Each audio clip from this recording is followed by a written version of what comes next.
Hello दोस्तों, स्वागत है रोजगार विद दीपक भाई चैनल में। आशा करता हूँ आप सभी अच्छे होंगे और आप अपनी तैयारी में 100% अपनी पूरी तरफ से दे रहे होंगे और आपकी तैयारी अच्छी चल रही होगी। तो अपन एसएससी जीडी का हिंदी का प्रैक्टिस सेट 3 लेके आ चुके हैं और अपने 2 प्रैक्टिस सेट पहले करवा दिए। ठीक है, उनको भी जाके देखिए। ठीक है, तो अपना तीसरे नंबर का प्रैक्टिस सेट अपन स्टार्ट करते हैं। प्रश्न अपने बन दिया। अपना फर्स्ट प्रश्न क्या है? स्थावर स्थावर शब्द का विलोम शब्द पूछा है, तो भाई विलोम शब्द बताइए क्या होगा। तो भाई कमेंट करके बताओ, एबीसी में जो ऑप्शन है कौन सा है सही होगा। स्थावर का होता है जंगम, बिल्कुल राइट आंसर होगा। ठीक है, उत्तर होगा जंगम, तो उसका डी ऑप्शन बिल्कुल राइट है। अगला क्वेश्चन, जो इंद्रियों के द्वारा ना जाना जा सके तो वाक्यांश में कि एक शब्द बताइए। ठीक है, तो आपको वाक्यांश में एक शब्द में बताना है क्या हुआ। जो इंद्रियों के द्वारा ना जाना जा सके, तो उसका ऑप्शन क्या, उत्तर क्या होगा, अगोचर बोलेंगे। जिसको क्या बोलेंगे, अगोचर। तो इसका बिल्कुल ए ऑप्शन बिल्कुल राइट होगा। अगला क्वेश्चन देखिए, अरविंद का पर्यायवाची शब्द क्या है। तो भाई कमेंट के बताओ अरविंद का पर्यायवाची क्या होता है। तो अरविंद का पर्यायवाची पूछा है, तो भाई कमेंट करो क्या होता है। तो अरविंद का पर्यायवाची सी ऑप्शन दिया, कमल होता है। क्या होता है, कमल। अंग अंग ढीला होना मुहावरे का अर्थ बताइए भाई। जो चौथे नंबर का प्रश्न दिया है, तो उसका मुहावरा है अंग अंग ढीला होना। तो इसका उत्तर जो दिए गए हैं, तो बताइए आप कमेंट करके कौन सा होगा।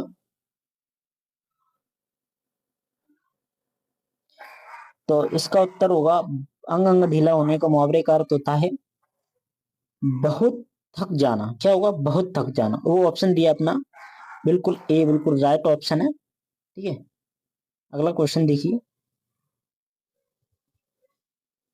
शुद्ध वर्तनीय पूछी गई है और वर्तनीय का हमको जो उज्जवल शब्द है, जो एग्जाम में एसएसजीडी में बहुत बार पूछा गया है, वो आगे भी पूछने की संभावना है। ठीक है, तो आप बताइए उज्जवल कैसे लिखा जाता है। जो उज्जवल एबीसी करके लिखे हैं, इसमें 4 ऑप्शन दिए, इसमें कौन सा उज्जवल बिल्कुल राइट लिखा है वर्तनी की दृष्टि से। तो भाई कमेंट कीजिए। तो बी ऑप्शन बिल्कुल राइट है, उज्जवल। बी ऑप्शन बिल्कुल राइट है, क्योंकि उज्जवल में 2 जा आती है। ठीक है, तो अब आगे 6 नंबर का प्रश्न है, पत्थर पत्थर का तत्सम रूप क्या होगा। तो बताइए भाई कमेंट करके कि पत्थर का तत्सम रूप पूछा है तो क्या होगा। तो भाई कमेंट करके बताओ, एबीसी ऑप्शन है, तो क्या होगा, प्रस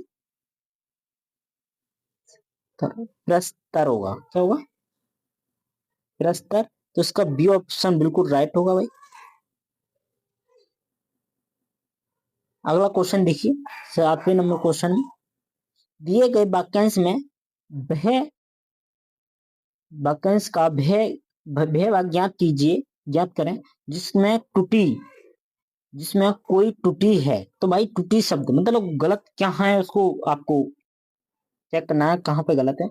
उसे मृत्यु दंड की सजा मिली, तो बताइए ये वाक्य लिखा है वाक्यांश, तो इसमें कहाँ पर गलत है। तो भाई आपको पता होगा कि उसे मृत्यु दंड की सजा मिली, तो मृत्यु दंड एक सजा ही तो है, तो उस डबल डबल सजा को क्यों मतलब उसमें बोला जा रहा है। तो इसका मतलब आपको कहाँ पे गलती है, तो आप कमेंट करके बताओ कौन सा ऑप्शन है। तो ऑप्शन बी बिल्कुल गलत है इसमें। ठीक, और मतलब बी ऑप्शन बिल्कुल राइट है उसकी मतलब उत्तर की दृष्टि से। ठीक है, तो इस वाक्यांश में त्रुटि गलती पूछा है, तो गलत इसमें बी ऑप्शन बिल्कुल ऑप्शन दिया है। ठीक है, तो बी ऑप्शन बिल्कुल अपना करेक्ट हो गया। तो 8वें प्रश्न में क्या बोल रहे, तरणी का पर्यायवाची शब्द पूछा है, तो बताइए पर्यायवाची शब्द क्या हुआ तरणी का। तो तरणी का पर्यायवाची सूर, नाव, युक्ति, युवती, नदी। तो बताइए भाई क्या हुआ। तो बिल्कुल ये ऑप्शन बिल्कुल राइट है, तरणी का पर्यायवाची शब्द होता है सूर। ठीक है, तो अगला प्रश्न देखिए आप, रेगिस्तान भरना, हृदय में भाव जगर होने पर, जरगत होने के कारण पर वह रो पड़ा। तो बताइए भाई, इसमें जो रेगिस्तान भरा है उसमें क्या भरा जाए? कोमल, कठोर, करुण, बताइए क्या भरा जाए? तो एबीसी करके ऑप्शन दिए हैं, तो भाई आप कमेंट करके बताओ क्या वह करुण भरेंगे?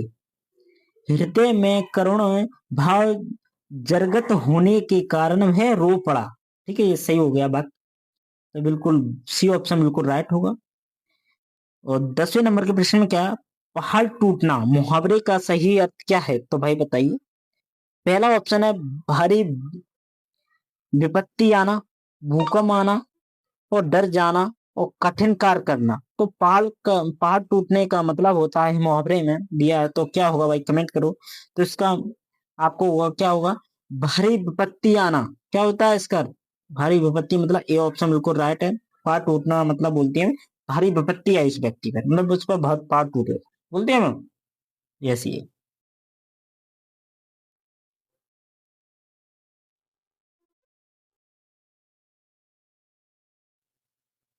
11वें नंबर का प्रश्न देखिए। आमिष का विलोम शब्द पूछा गया है, तो भाई बताइए आमिष का विलोम शब्द क्या होता है? तो एबीसी ऑप्शन दिए, इसमें कमेंट करके बताओ। आमिष का होता है निरामिष विलोम शब्द। ठीक है, तो बिल्कुल बी ऑप्शन बिल्कुल राइट होगा। 12वें नंबर का प्रश्न में क्या पूछा है, जिसके समान दूसरा कोई ना हो? तो इसे एक शब्द में जिसके समान दूसरा कोई ना हो उसको क्या बोलेंगे? तो उसके बोलते हैं अद्वितीय। क्या बोलते हैं उसे? अद्वितीय। तो इसका बी ऑप्शन बिल्कुल राइट होगा।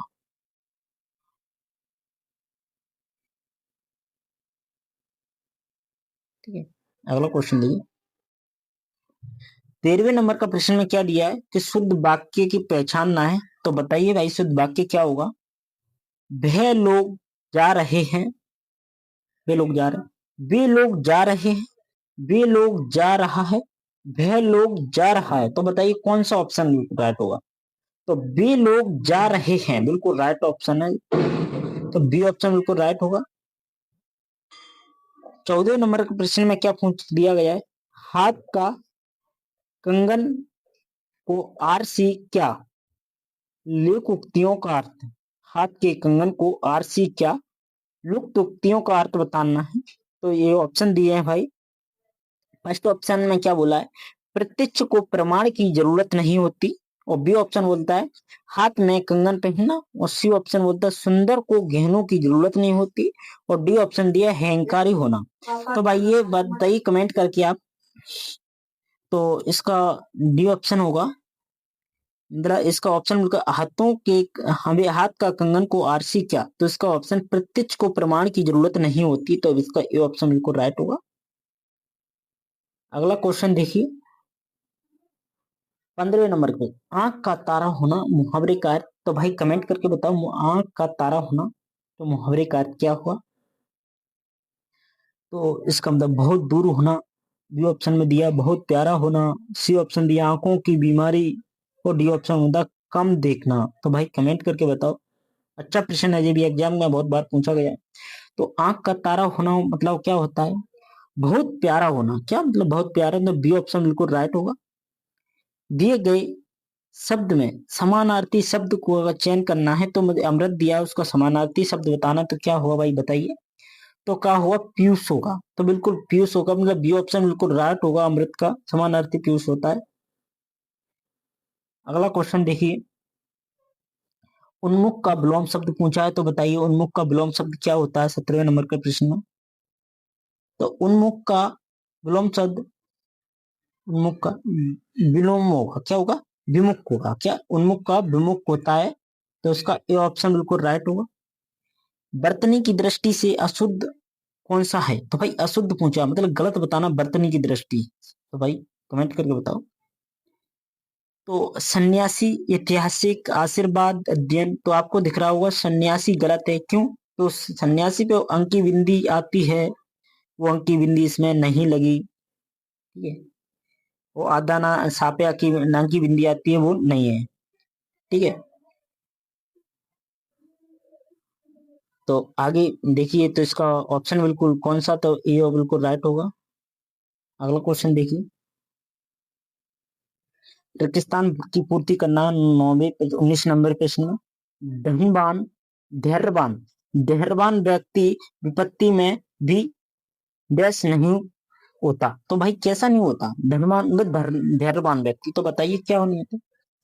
तो धैर्यवान व्यक्ति विपत्ति में भी क्या नहीं होता, विचलित नहीं होता। विचलित नहीं होता मतलब बी सी ऑप्शन बिल्कुल राइट होगा, विचलित नहीं होता है, ठीक है, और सी ऑप्शन में इसमें दिया। 20वें नंबर का प्रश्न क्या है, कान फूकना मुहावरे का अर्थ, तो बताइए। तो मुहावरे के अर्थ में कान फूकना, तो कमेंट करके बताओ भाई। तो कान फूकने का मतलब चुगली करना, दीक्षा देना, सावधान करना, चुपचाप कहना।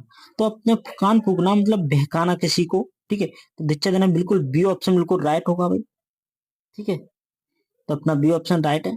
अगर भाई अपना 20 क्वेश्चन टेस्ट प्रैक्टिस सेट में अपना कंप्लीट हो गया है। अगर भाई ये प्रैक्टिस सेट आपको अच्छा लगता है तो इस सेट को ज्यादा से ज्यादा भाइयों के लिए शेयर जरूर करना, ठीक है, और आप कमेंट करके जरूर बताना ये आपको सेट कैसा लगा। अपनी राय जरूर दिया करो भाई, जो भी आपका सुझाव है, ठीक है। अपनी क्लास को यहीं पे समाप्त करते हैं।